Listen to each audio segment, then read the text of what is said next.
Let's look at the counselor of the Citizens Council of Louisiana. Martin Luther King, a troublemaker, a liar. Chip Burley runs Political Research Associates, which has been tracking the Citizens Council since the 60s.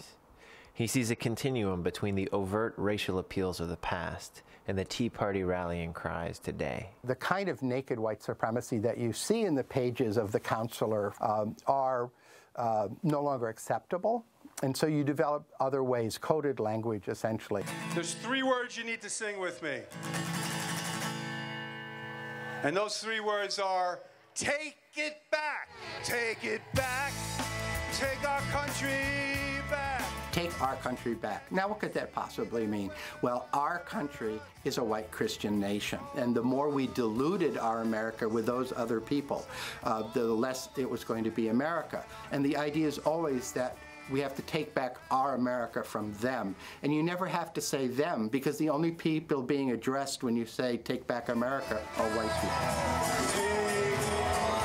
At tea parties across the country, it is impossible not to notice that the audience is always almost entirely white. They invite black speakers to it in hopes of attracting blacks and Hispanics, and for some reason they just turn their back on it and they're not interested. Gordon Baum says African Americans don't come to the tea parties because black culture is less democratic than white culture. It's a chief mentality. If Obama's the boss, that's it.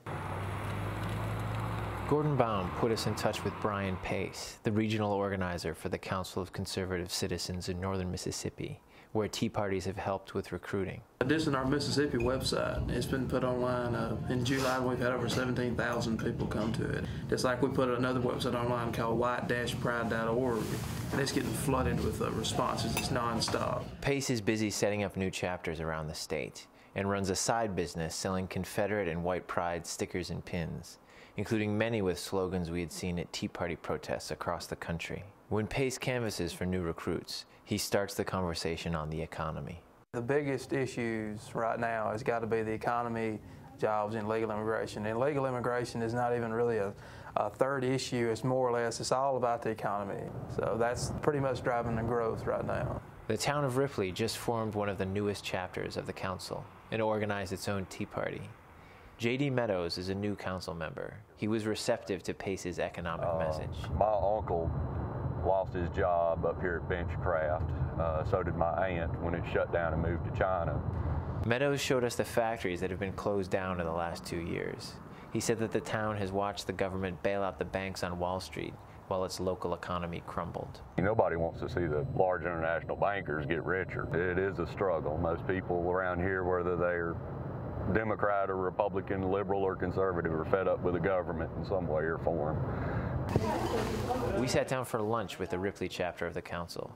We asked the new members about the council's core issue, racial segregation, but got a surprising response from Meadows. As the Bible says, a house divided cannot stand. The same applies with a nation. If a nation is divided, it cannot stand. The media plays races off against each other when the races should be united for liberty. After lunch, Brian took us aside and told us that many new members joined with what he calls elementary school politics. In a way, the council it's about like a college. You know, after you get in and you start reading our beliefs and you start getting our platform, and you'll start growing more and more. The economy, the bank bailout, and the war get people in the door, he says. Once inside, the council tries to educate them about racial threats to America. The mixing of cultures, whether it be, it could be ethnic, it could be religious, it could be language. We want to preserve the Caucasian Christian culture that's made up the United States and the South traditionally. America has changed. Tens of millions of whites voted to elect the first African American president, and tolerance and diversity are publicly celebrated as national virtues. White supremacists face major challenges, but they are convinced that racial identity remains the most powerful force in American politics. I think it's become more racial. Because of the vote, we're not in a post-racial America. It's becoming more racial. Race has become a bigger issue today than it's been in 20, 30 years. I think the Tea Party movement is the beginning of a very good awakening, and realize we only need to wake up 10% of the people to win this thing. as this right-wing populist movement spreads more and more anger and more scapegoating, and more elected officials and media demagogues encourage them, it's more likely that violence will occur. Chip Burley in that excerpt from White Power USA by filmmakers Rowley and Jacquie Soohen, available in full at the Al Jazeera English website.